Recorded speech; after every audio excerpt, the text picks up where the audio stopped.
and let him go first. So, Chairman Comer? Well, thank you, Chairwoman McLean. Yesterday, Speaker Johnson and members of the House Oversight Committee met with several survivors of the horrific crimes committed by Epstein and Maxwell. The abuse these survivors endured is both heartbreaking and sickening. They were not only victims of unspeakable crimes, but were also betrayed by their own government, which failed to deliver justice and accountability. The House Oversight Committee is committed to providing transparency and accountability for these brave survivors and for the American people. Over the past 6 weeks, the Oversight Committee has worked tirelessly to obtain documents and testimony related to Epstein and Maxwell. We have subpoenaed Maxwell for a deposition. We have subpoenaed the Department of Justice for documents.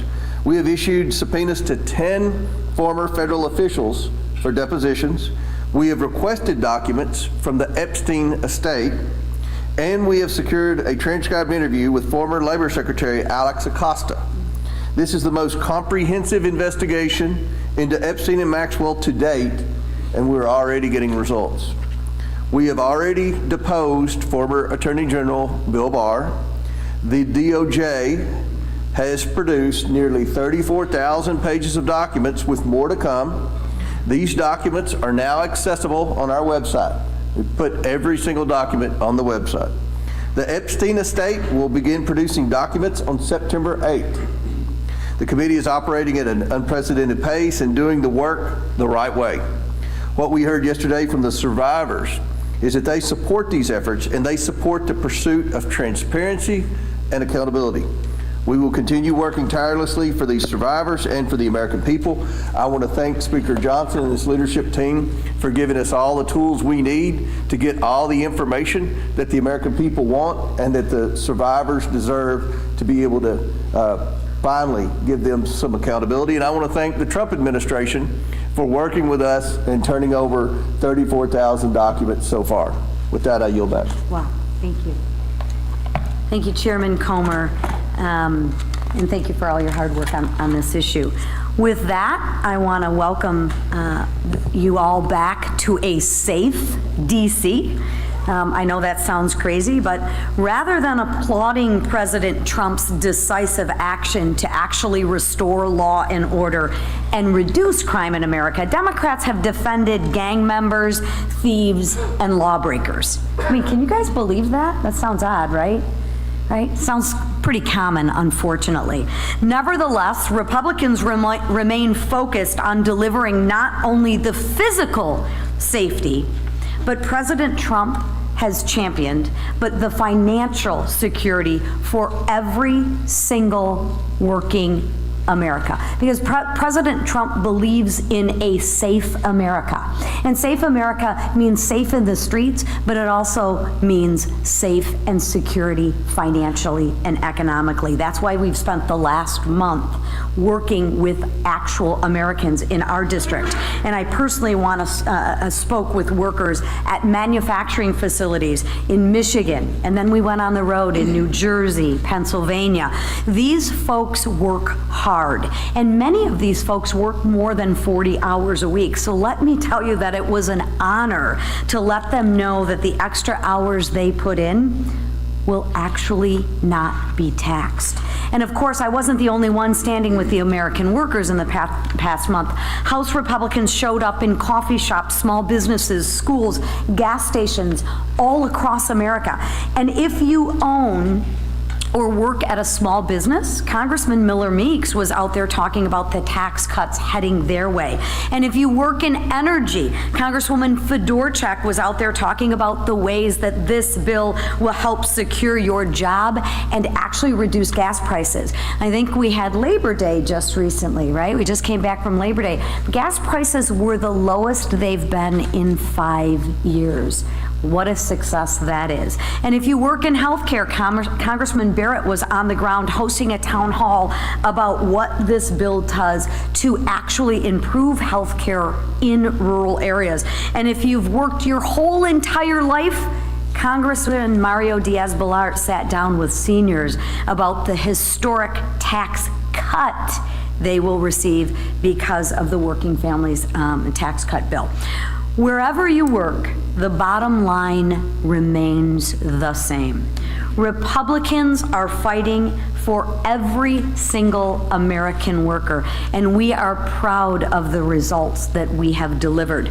Republicans voted to keep money in Americans' pockets, while the Democrats voted to take money from Americans' pockets. Republicans delivered no tax on tips, no tax on overtime, and no tax on Social Security, while every single Democrat, and let me say that again, every single Democrat voted to increase your taxes by at least $1,700 for the average middle-class family. Every single Democrat voted to raise taxes by at least $1,700. Please cover that. Republicans want to keep more money in your pocket. Democrats think that you should pay more money to the government because the government just runs so doggone efficiently, right? House Republicans are doing what is needed to be done to deliver for the American worker. And with that, I want to turn it over to someone who has actually worked hard for his constituents, Congressman David Taylor of the great state of Ohio. It pains me to say Ohio, as in Michigan. I know. Well, you're still recently the winner, so that's okay. Thank you, Chairwoman.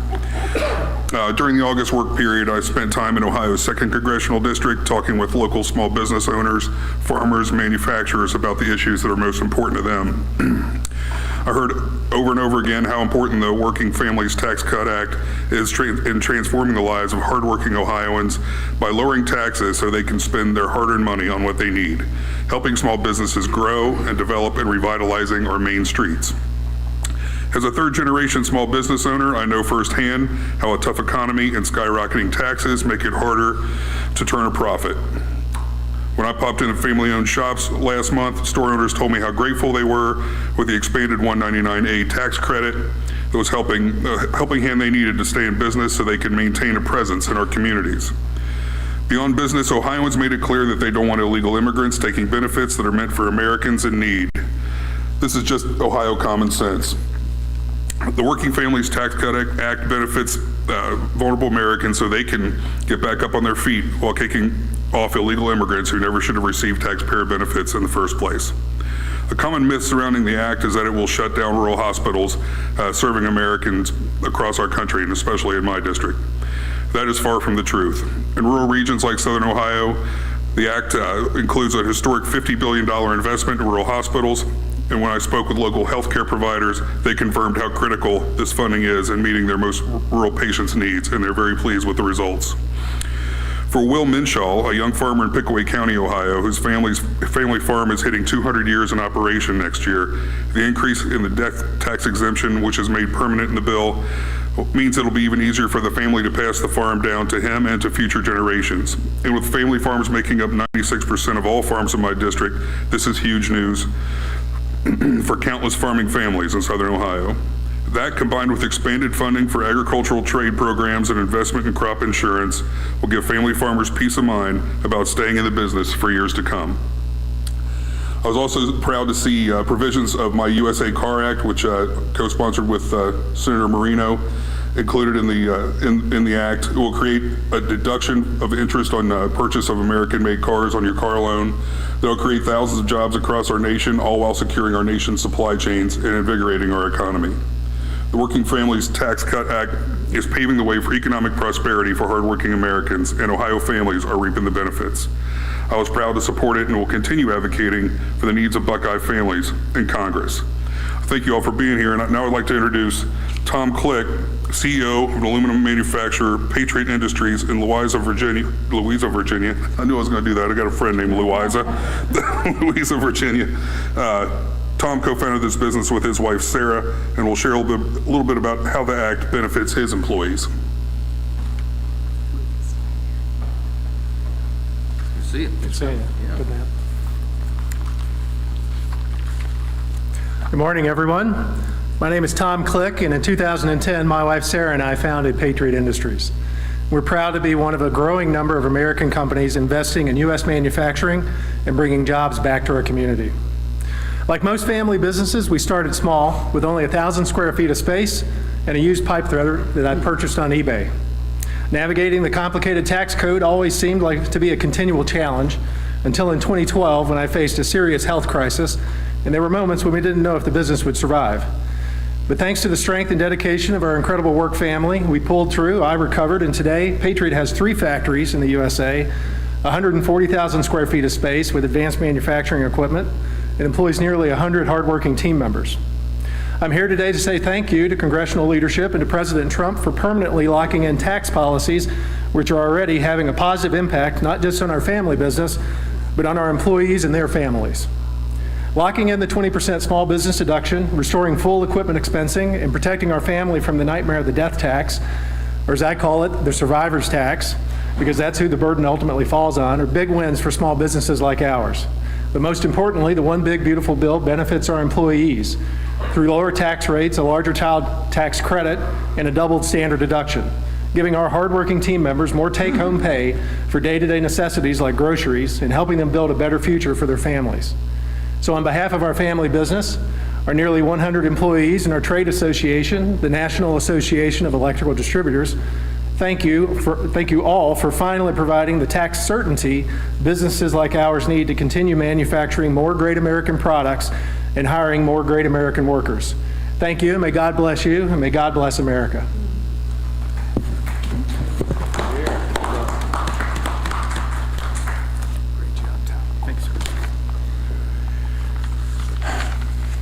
Last week, 2 innocent lives were taken at Annunciation Catholic School in Minneapolis.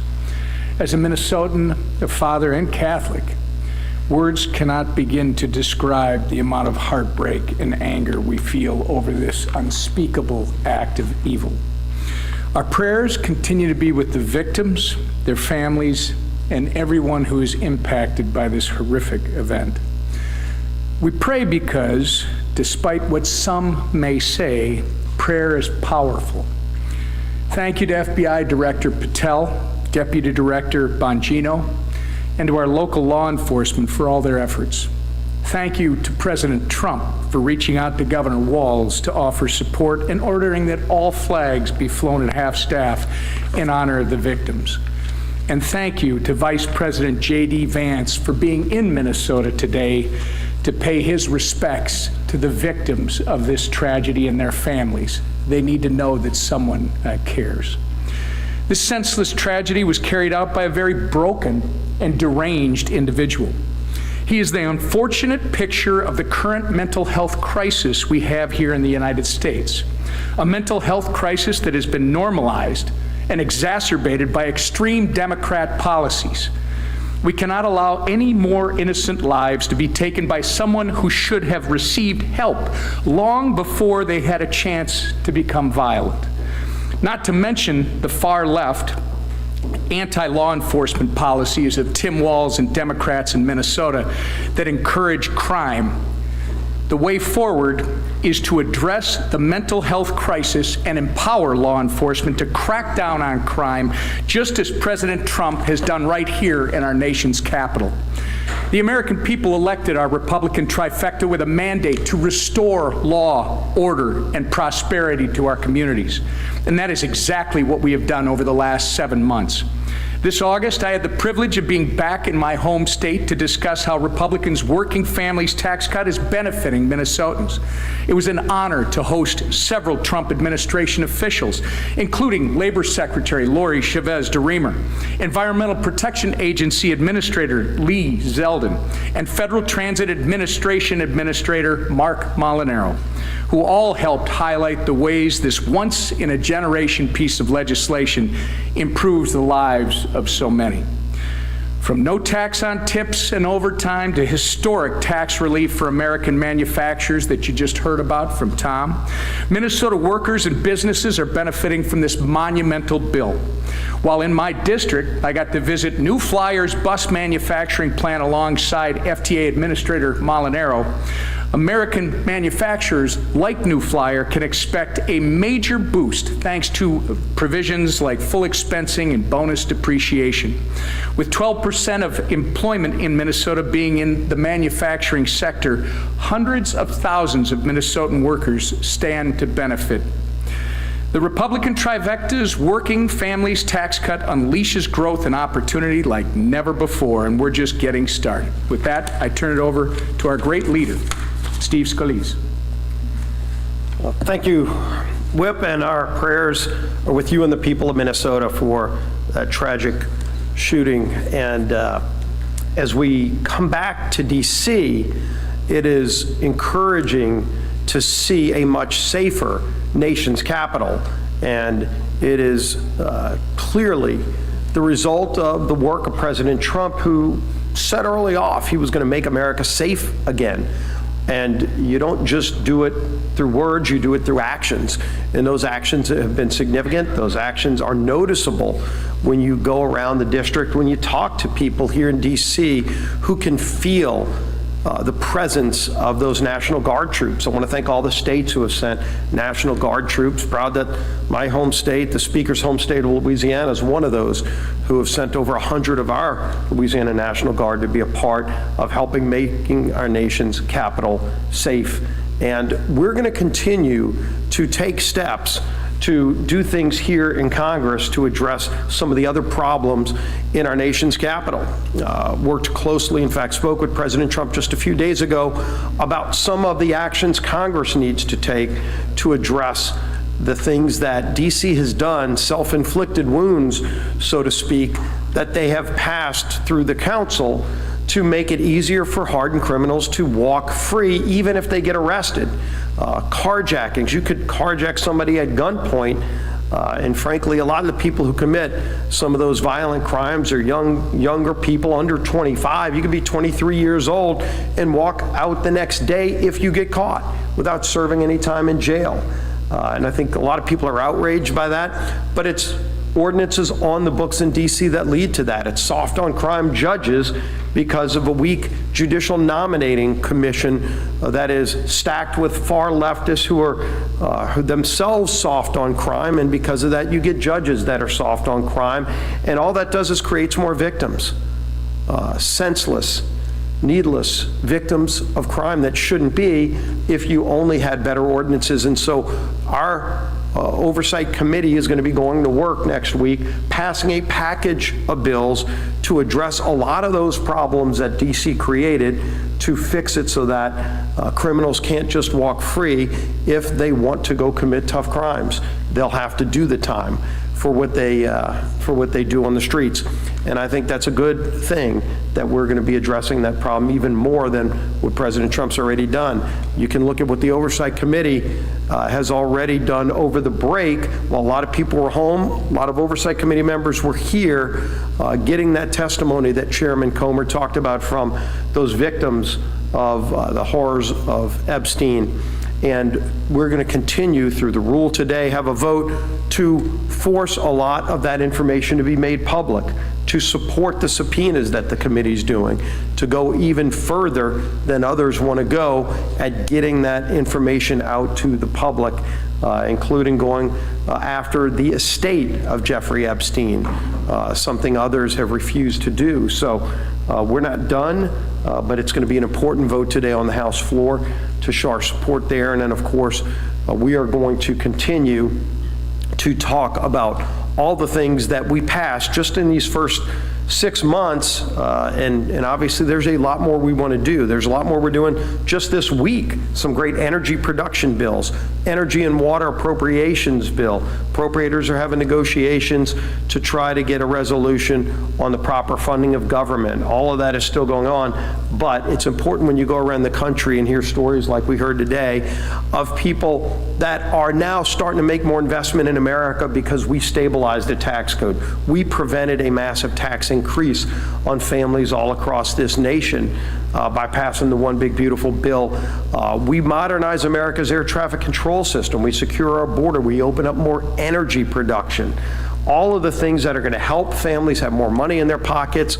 You know, overtime workers with no tax on tips. That's $1,700 more in the pockets of hardworking families.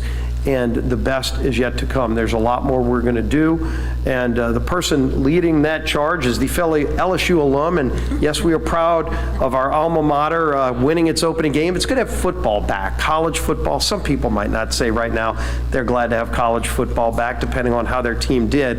We are proud of what's now the number 3 team in the nation, the LSU Fighting Tigers, another Fighting Tiger, and Cover Boy. If you brought your copies of Time magazine, he might actually sign a copy for you. Not every day that a Republican gets on the cover of Time magazine, but he has exhibited great leadership. He's gotten a very, very narrow House Republican majority to come together time and time again to deliver big wins for American families, and I'm glad it's being noticed nationally. It deserves to be. Our Speaker of the House, Mike Johnson. Thank you, Mr. Leader. Welcome back to everybody. We come back very excited, and not just because the LSU Tigers prevailed on Saturday, but because we're in a really good mood. You know, the House Republicans went out, fanned out across the country over the district work period, and got a lot of work done. And they were talking about the One Big Beautiful Bill, which has also become known as the Working Families Tax Cut Act, because that's what it principally represents. And it was met with great reception everywhere. I'm so grateful for leaders like Tom, the Clicks, who are these small business owners that is the heart of the U.S. economy, and they make it run and they provide jobs, and we're trying to do everything we can to ensure that they have success, because the success of small business owners and hardworking families is the success of America, and that's what our principles and policies provide. And so we're so excited about that. We went out, fanned out across the country. We met with business leaders just like this, with workers, farmers, families in our districts, to discuss our legislation and how it's already making a positive impact in communities across the country. I spent the month traveling my own district and 12 other states, and we went quite literally coast to coast, got a great reception everywhere we went. In my district, I met with farmers who will benefit from the permanent relief from that death tax, and small business owners just like this, who can now plan for the future better because of tax certainty and increases in the small business deductions. In Nashville, Tennessee, where I was, I met with tip workers who will keep more of what they earn thanks to the no tax on tips and no tax on overtime. And they were overjoyed by that, and we interviewed them and got their comments on it. I was in Idaho Falls, Idaho. Visited with local manufacturer there who employs 5,200 people, one of the biggest, most impressive businesses nationwide. And thanks to this bill, they can now permanently deduct more of their critical investments in research and development on their products, and they will help their company and thereby create more jobs and help their workers. Look, whether you're a farmer, a bartender, a stay-at-home parent, a law enforcement officer, a business owner, any profession in between, the legislation that we passed is going to benefit you. It's going to benefit all Americans, because as we noted, it was written for lower and middle class earners, and they are going to feel the effects of that in very short order. We're going to continue to speak the truth to the American people, and we're really excited, I'll just note parenthetically, as we head into the midterm election, about the results that we can point to that are going to help everyone. Regarding DC crime, it's not just the One Big Beautiful Bill that's helping American people. Since President Trump took control of the crime in this city, and so many of you live here and you experienced this, they took control of the DC Metro Police Department, and the crime in our nation's capital has fallen off a cliff. Here's some stats. Carjackings are down 85%. Some of you, I won't ask for a raise of hands, but some of y'all live in the Navy Yard. I mean, people were scared to go to their cars at night. That's not happening anymore. I was down there yesterday, and we have National Guard, loyal, faithful, brave National Guardsmen and women walking the streets in full, with their arms. Makes a big difference. Carjacking's down 85%, robberies down 42%, violent crime down 25%. DC went 11 straight days without a murder. That sounds like, wow, why would you be, because that's an amazing thing around here. Nearly 1,300 criminals have been arrested and 135 illegal guns removed from the DC streets.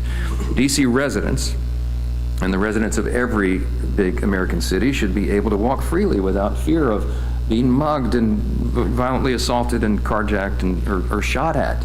I mean, this is common sense, and it's clear this action is needed. 81% of the people in this country believe crime is a major problem in large American cities.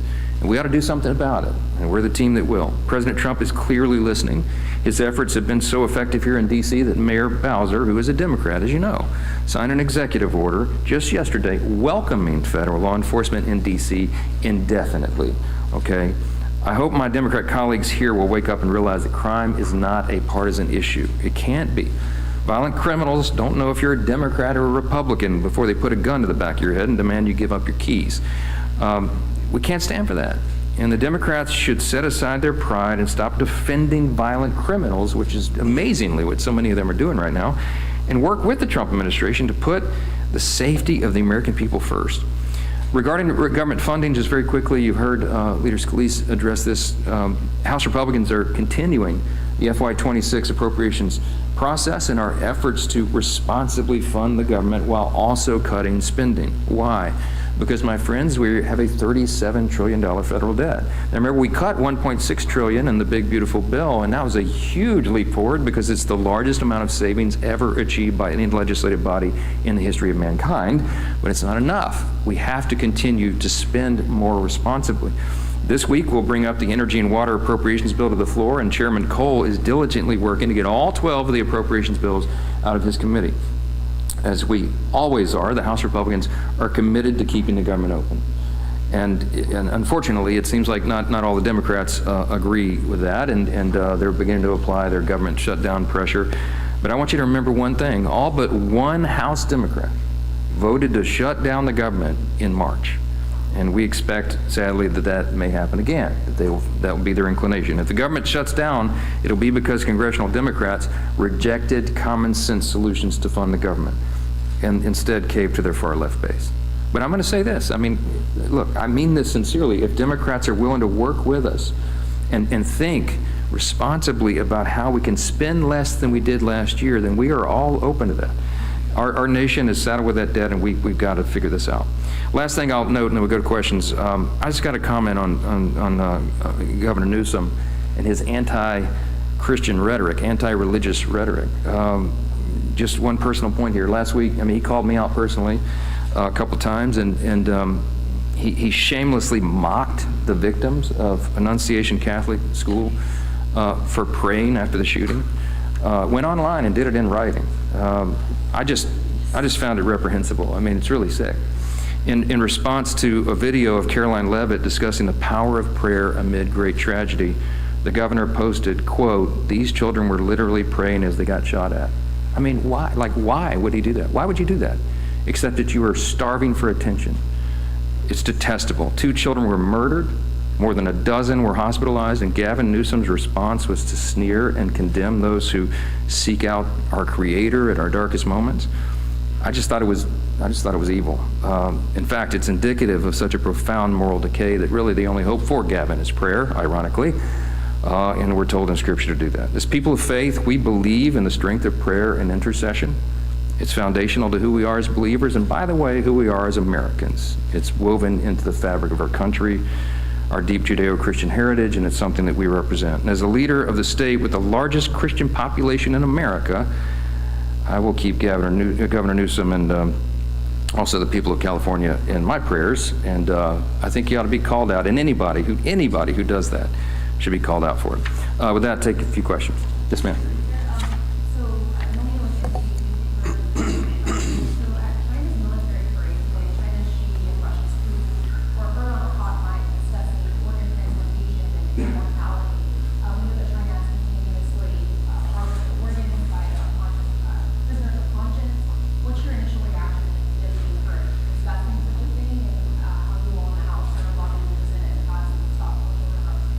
Yeah, I will tell you that we've heard some horrific stories of these organ transplants and all of this in China, that they take it from unwilling donors, okay, to put it mildly. And the fact that they were caught on a hot mic, the first I've heard of that, is very telling.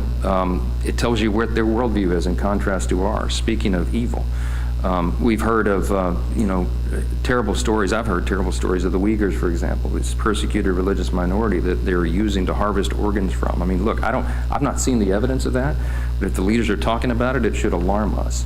The United States, we're going to stand for morality and ethics, and we're going to stand against that. There's legislation, as you know, that would address it, and we might need to put that at the top of the priority list if that's what's happening. So that's news to me. Yes, sir. Hi.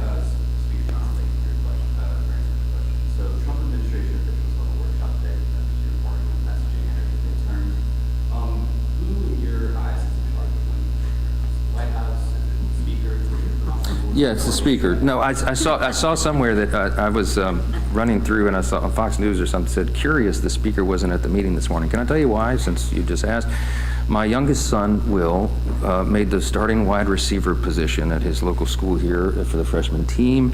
And at a big practice on Saturday with the quarterbacks and wide receivers, he fell and broke his collarbone. So I had to take my son to school this morning to get him situated because he's hobbling around with a thing. And he's heartbroken because we just started the season and I'm heartbroken as well. That's why I missed it. I texted James Blair and Caroline Levitt and with a laugh emoji and said, now the scandal is I'm not with you to discuss our strategy. The speaker's clearly in charge of this. The speaker works around the clock. I'm talking about myself in the third person here. Speaker travels all around the country to help us expand our majority. Right. And we have a strategy that we're working on. Richard Hudson, also the NRCC chair, is doing an extraordinary job. So he and I are in a partnership with this, with all the leaders and all the members. Last year, I'll share with you the sad statistic. I did over 360 campaign events over 240 cities in 40 states and logged enough miles to circle the globe 5.5 times. That's a real stat. I'm doing it again. I'm on that same track. So clearly I am hands-on every day that we're not in session and I'm not in my district working. I'm on the road doing this. So we're closely coordinated with the White House, and that's the beauty of it, because the political team in the White House, the president himself, he and I spoke about this most recently last night at about 11:45 p.m. about our strategy to win the midterms. He's dialed in on it, we're dialed in on it, but clearly, I'm the quarterback of this effort, and I fully endorse everything that was said over there because it was all prearranged with me. So that was the only reason I wasn't there. Yeah. Last question. I got it, yeah. There was a rebranding of the one beautiful bill to try to go over family tax cut. Is that a sign that you guys are losing the messaging towards Democrats? The polling is not doing well for you guys, particularly across multiple polls.